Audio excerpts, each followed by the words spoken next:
There's a little tin-roofed house on the edge of a West Virginia holler where the wood smoke hangs low over the valley at first light, and the whole place smells like cut hay and cold creek water. Somebody bought that house and the acre of green mountain it sits on for less than it costs to bury a man. We want you to sit with that for a second, because it's the whole video. The average American funeral, with a viewing and a burial, runs about $8,300. Add the vault most cemeteries make you buy, and you're staring down closer to $10,000. And when it's over, you walk away with a casket in the ground and a headstone you'll visit twice a year if you're honest about it. For that same money, the people you're about to meet got a home and land and a deed with their name on it that they get to keep for the rest of their lives. We drove the back roads and pulled the county records so you don't have to. 15 real country homes, priced around what a funeral cost, counted down from 15 all the way to 1. And here's the hook we couldn't shake the whole time we were looking. These places aren't cheap for the reasons you'd guess. The one that'll really stop you is number 8, and you will not believe why the price fell through the floor. Every single stop comes with one honest catch, spoken out loud, and the surprising real reason the price collapsed. No fairy tales. And number 1, the very last place we show you isn't a home at all. It's something you already own and probably forgot about. Let's start the countdown. Number 15, the city where 2 great rivers meet and almost nobody stayed. Picture standing on a spit of land where the Ohio River pours into the Mississippi. 2 of the biggest rivers on the continent, folding into one, right at your feet. Behind you, wide old brick homes with tall windows and porches built for summer evenings. This is Cairo, Illinois, and it is one of the most hauntingly beautiful small places in America. Here's your wow fact. Mark Twain wrote about this town. Cairo is the place Huck and Jim were trying to reach on the raft. It sat at the crossroads of river commerce, and for a while it was rich with opera houses and grand homes and a customs house that still stands. Now the numbers. You can find solid brick homes here, real houses with real yards, listing in the single-digit thousands. We're talking the price of a modest cremation for a whole house on a whole lot. So why the surprise? Cairo didn't just fade. In the 1960s, the town tore itself apart over civil rights, businesses shuttered during years of boycotts and unrest, and then the interstate and a new bridge routed traffic clean around it. The town emptied out on purpose and by accident at the same time. The honest catch. Cairo is small, and it is quiet in a way that can feel lonely. Services are thin, and some of these homes need real work. But that river confluence has been there for 10,000 years, and it isn't going anywhere. If Cairo made you feel something, wait until you smell wood smoke in a West Virginia holler. Number 14, the county that was once the richest coal field on earth. Now we're in the mountains. That tin-roofed cottage from the opening. The fog burns off the ridgeline by mid-morning, the creek runs cold and clear behind the house, and the loudest thing you'll hear all day is a hawk. You could be drinking your coffee on that porch by fall, watching the valley wake up below your own 2 acres. Wow fact. This is McDowell County, and 100 years ago it was called the billion-dollar Coalfield. It shipped more coal than almost anywhere in the world. The money that came out of these haulers built cities you've heard of. The mansions the coal barons left behind are still tucked in these hills. The numbers. Habitable coal country cottages here have sold in the $3,000 to $15,000 range. A little house, a patch of mountain, for the cost of the casket and the plot. The surprise. Nobody blew up McDowell County. The coal is still in the ground. What happened is that machines replaced men. One drag line did the work of 100 miners the jobs left, and the people followed the jobs out. The county lost most of its population over a few decades. The homes didn't get worse. There just stopped being anyone to buy them. The honest catch. You are genuinely remote up here. Many of these homes run on a well and a septic tank. The roads wind and winter is real. But if the idea of a quiet mountain and a cold creek is your idea of heaven, this is heaven at a funeral's price. And our next stop raised the biggest pop star who ever lived. Number 13, the steel town that raised a king of pop. Head north, and the mountains flatten into the industrial Midwest. Wide streets, big shade trees, and rows of stout brick bungalows with front porches and detached garages, built to last a century, because the men who built them worked in a mill that everyone assumed would last forever. This is Gary, Indiana, and your wow fact is a good one. That modest house on Jackson Street, where the Jackson family raised 9 kids, including the biggest pop star who ever lived, is right here. This town was built by U.S. Steel, laid out block by block for the workers of the largest steel mill on the planet. Numbers. Through the county tax sale, homes in Gary have gone for a few $1,000s, sometimes less. A brick house with a yard for the price of the flowers in the hearse. The surprise. The mill didn't close. It shrank. Automation and foreign steel cut the workforce from tens of thousands down to a fraction of that, and a city built for a giant workforce was suddenly far too big for the people left. When taxes go unpaid on an empty house, the county eventually auctions it, and those auctions are where the deals live. The honest catch, and we'll always give it to you straight. Gary has rough blocks and beautiful blocks, sometimes on the same street. So you pick your house and your neighbors carefully and you walk it in person. Do that and you might buy history for less than a used car. Our next town is where the whole story of American steel actually began. Number 12, where Andrew Carnegie built his first mill and his first library. Brick row houses and tidy workers' homes step down toward the Monongahela River, just up the valley from Pittsburgh. Church steeples on the skyline and the old mill still throwing up steam across the water. This is Braddock, Pennsylvania, and almost nobody outside the region knows what happened here. Wow fact, and it's a big one. This is where Andrew Carnegie built his very first steel mill, the Edgar Thomson Works, back in the 1870s. It's still running today, nearly 150 years later, and the first Carnegie Library ever built in the United States opened right here in Braddock in 1889, a gift to the workers, still standing on the main street. Numbers. Homes in Braddock have sold from a few $1,000s up into the low teens. A solid brick row house in the birthplace of the American Steel Age for around what a funeral costs. The surprise. Braddock didn't do anything wrong. The steel industry consolidated, the mills up and down the river closed, and this town lost roughly 90% of the people it had at its peak.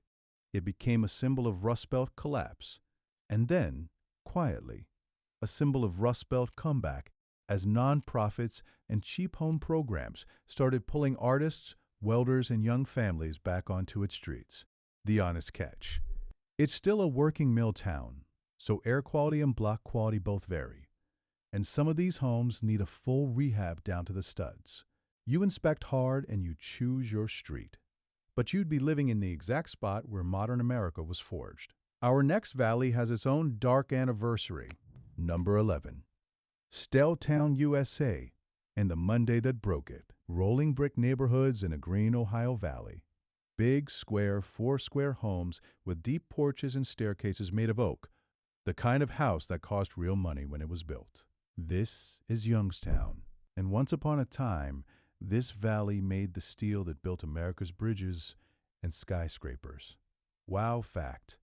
There's a date people here still say like a death in the family. Black Monday, September 1977, when the first big mill announced it was shutting down and thousands lost their jobs in a single afternoon. It kicked off the collapse of the whole valley. Numbers. Through the local land bank, sturdy homes here have gone for a few $1,000s sometimes for the cost of the back taxes alone. That's a full house with a yard for less than a headstone and a plot. The surprise. A land bank is a quietly wonderful thing. When a house goes vacant and the taxes go unpaid, instead of letting it rot in limbo, the county takes it, clears the debts and the title, and sells it cheap to someone who'll actually live there. So the low price isn't a scam. It's a city trying to hand its good bones to new people. The honest catch. Ohio winters do not mess around. And like a lot of these places, Youngstown has blocks on the rise and blocks still struggling. So you choose your street. But the oak staircases and the leaded glass are still in there, waiting. Our next stop sits on the most famous road in America. Number 10. The workers' cottage the highway left behind. Neat little frame cottages with front stoops and square backyards, laid out in tidy grids near the Mississippi across from St. Louis. This is the Granite City and Metro East area of Illinois, built for the men who worked the steel in the factories along the river. Wow fact. The old alignment of Route 66, the Mother Road, ran right through this region on its way west. The chrome and neon golden age of the American road trip passed through these very streets. Numbers. Tax sale cottages here have changed hands for a few $1,000s. A whole little house with a yard, for the price of the memorial service you didn't want to pay for anyway. The surprise. The factories that these neighborhoods existed to serve packed up and moved or closed. When the paycheck leaves a company town, the houses lose the only thing that gave them value, which was a job within walking distance. The homes are physically fine. The economy underneath them walked off. The honest catch. This is old industrial land, so you want to know a property's history and near any former plant, its soil, and the blocks vary street to street. Do your homework, and you're buying a piece of the Mother Road for pocket change. Our next stop is the greatest comeback story on this whole list. Number 9. The city that went bankrupt and started selling homes for $1. Wide, leafy neighborhoods, brick bungalows with arched doorways and hardwood floors and built-in bookshelves. The kind of craftsmanship that would cost a fortune to reproduce today. This is Detroit, and it is coming back, block by stubborn block. Wow fact? Detroit is Motown. It's the motor city that put the world on wheels and the whole world on the dance floor. It's also the largest city in American history to file for bankruptcy back in 2013. And out of that came one of the strangest real estate stories in the country. Numbers. Through the Detroit Land Bank, homes have been auctioned starting around $1,000. Yes, $1,000. That's not the down payment. That's the house, the surprise. When the city went under, it ended up owning tens of thousands of empty homes rather than let them all crumble. It built an auction and a fixer program to get them into the hands of people who'd restore them. So the price is low on purpose as a deal between a city and anyone brave enough to bet on it. The honest catch. At those prices, the home usually needs everything, and some have been stripped of pipes and wiring, so you inspect hard and you budget for the rehab, not just the purchase. But those bones, those bookshelves, that history, for $1,000. And now we've reached the one we told you about at the very start. Number 8. The dirt crossroads, where American music was born. Flat land all the way to the horizon. Cotton fields gone silver in the evening light. A shotgun house on a street where, 100 years ago, a man supposedly met the devil at midnight and traded his soul for the ability to play guitar like no one before him. This is Clarksdale, Mississippi, in the heart of the Delta, and this is the place the blues came from. Muddy Waters, Sun House, the crossroads of Robert Johnson himself. Nearly every song you love, rock, soul, hip-hop, traces its bloodline back to this dirt. That is your wow fact, and it is not an exaggeration. The numbers. Delta homes here run from the low 20s down to the rare true single-digit find, and cottages and lots in this band sit right around what a funeral costs. Now the surprise, the one we promised would stop you. A huge share of Delta homes are stuck in something called heirs property. When a family member dies without a will, the house passes to every descendant at once, shared among a dozen or 20 or 50 relatives scattered across the country. No one person can sell it, fix it, or borrow against it. So it just sits, generation after generation, dropping in value with nobody legally able to save it. It isn't run down for lack of love. It's frozen by a tangle of family and paperwork a century deep. The honest catch. If a home is caught in heirs property, the title can be a real headache, so you buy with a good local attorney and clear title before you fall in love. Get a clean one, though, and you own a porch in the town where American music began.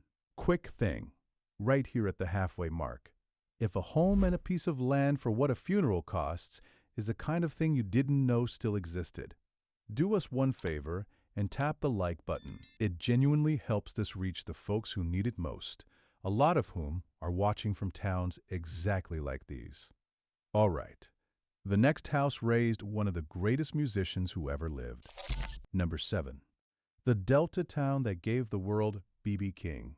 Still in Mississippi. A white clapboard cottage under a pecan tree, a porch swing, cotton fields shimmering out past the yard, and the kind of evening quiet where you can hear a screen door 2 houses down. This is Indianola, in Sunflower County. Wow fact.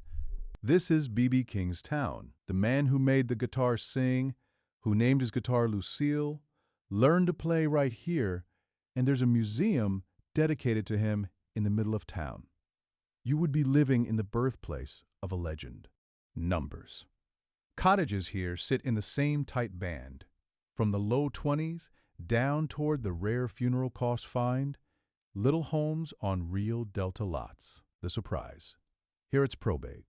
When someone passes and the estate gets stuck in the court system, the house can sit in limbo for years, unsold, unlived in, quietly losing value while the paperwork grinds along. Eventually, a home like that comes to market well below what it's worth, purely because it's been frozen in probate so long everyone stopped waiting.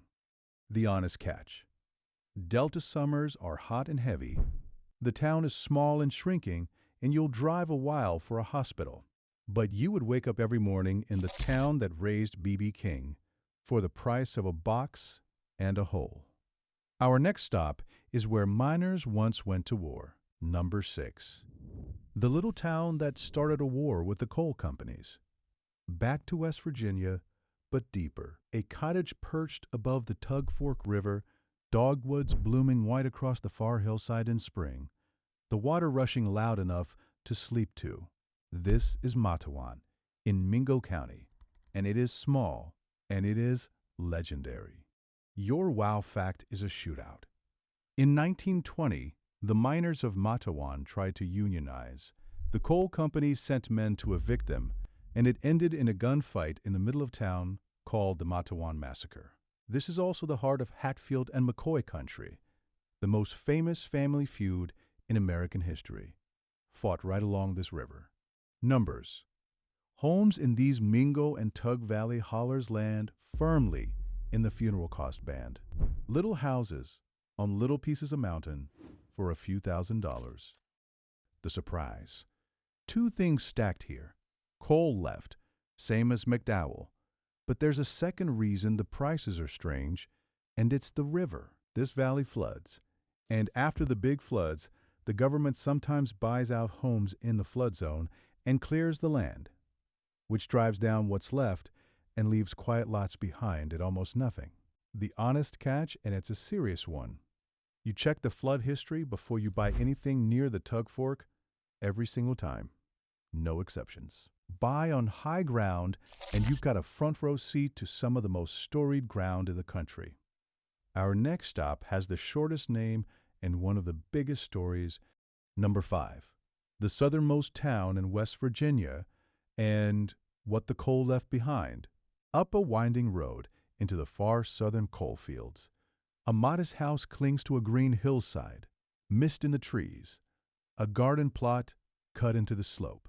This is War, West Virginia. That's the whole name. War. Wow fact. War is the southernmost incorporated town in the entire state, and during the coal boom, it swelled to several thousand people, with movie theaters and a bustling main street packed shoulder to shoulder on payday. It was a real little city once. Numbers. Homes here are among the cheapest in the country, comfortably in the funeral cost band, little houses on mountain lots for a few $1,000s. The surprise. The whole town was an engine bolted onto the coal industry when the mines mechanized and then closed.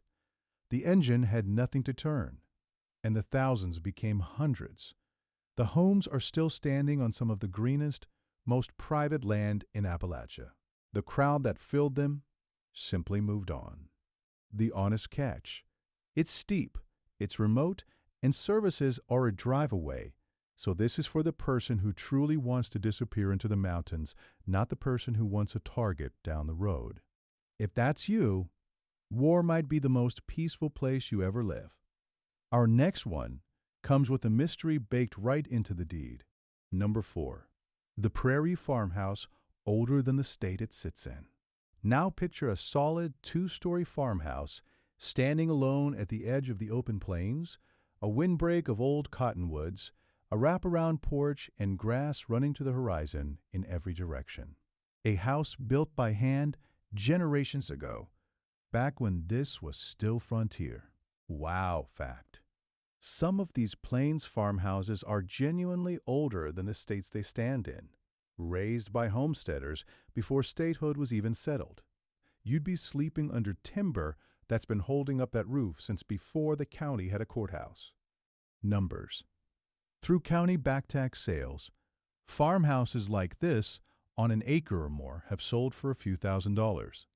A whole homestead for what the funeral home quotes you before they even mention the vault. The surprise. Here's the human part. Sometimes an owner dies with no will and no traceable heirs. The house has nobody to inherit it, so it sits until the county steps in, clears the back taxes, and sells it to recover what it's owed. The price isn't about the house at all. It's about a life that ended with no one left to hand the keys to. The honest catch. A place that sat empty needs everything looked at.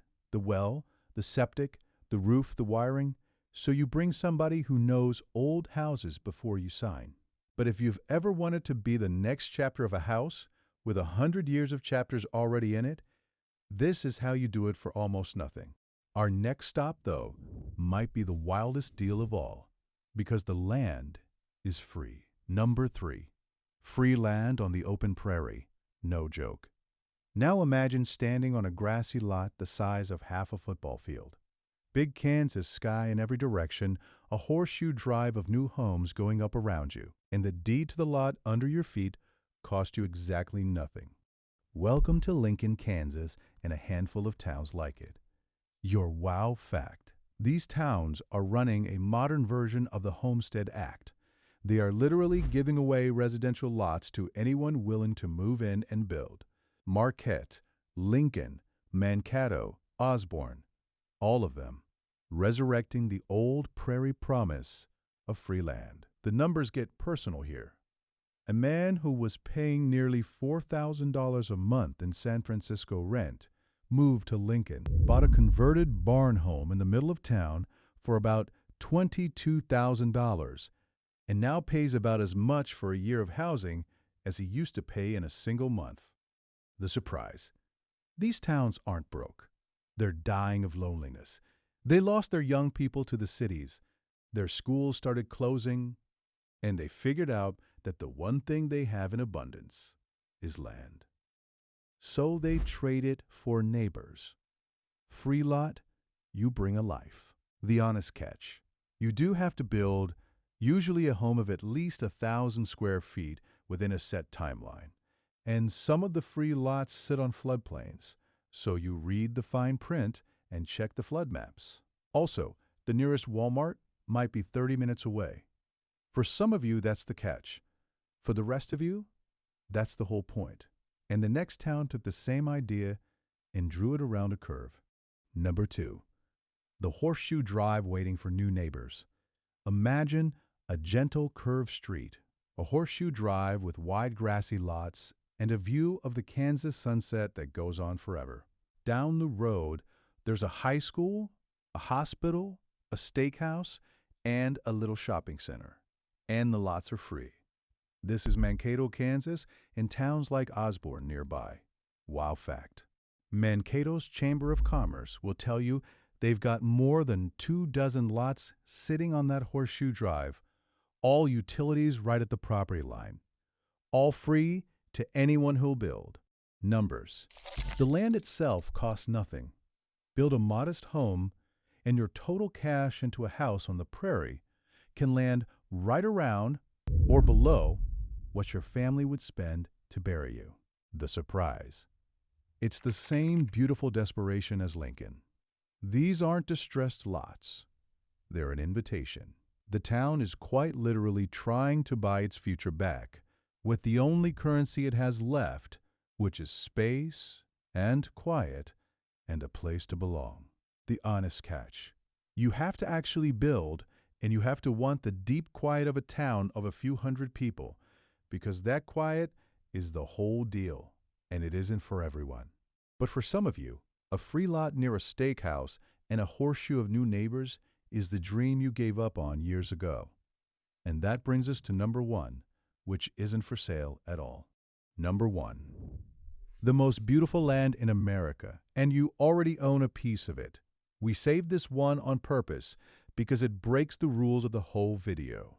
Picture a river canyon at dawn, old-growth forest with light coming down through it in shafts, a desert mesa going orange at sunset, a mountain lake so still it doubles the sky. Now understand something.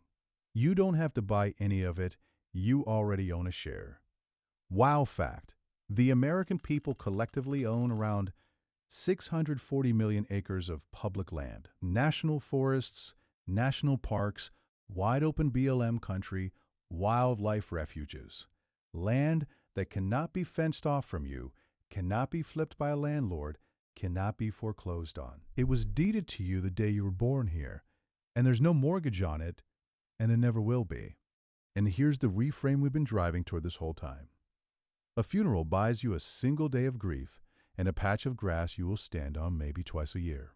But every place we counted down today, the tin roof in the holler, the brick bungalow in Gary, the shotgun house in Clarksdale, the free lot on the Kansas prairie, is a deed, a porch, a life, not an ending. A beginning. The cheapest homes in America are cheap for reasons that have almost nothing to do with the beauty still standing in them. A mill that moved, a river that got bypassed, a family tangled in old paperwork, a town so quiet it started giving itself away. The beauty didn't leave. Only the crowd did. And the crowd leaving is exactly why the door is open for you. So here's our honest closing catch, because we promised you one every time. Prices and listings at this level change fast. Homes sell or get pulled or turn out to be more project than palace, so you verify every single property yourself and you walk it before you ever buy. This isn't financial or real estate advice. It's a map of where the doors are. If this gave you even a flicker of hope, do 2 things for us. Subscribe, because we go looking for these places every week, so you don't have to. And send this to somebody who's convinced they missed their shot at a home, because for the price of a single hard day, there's a porch out there with their name on it. We just have to go find it.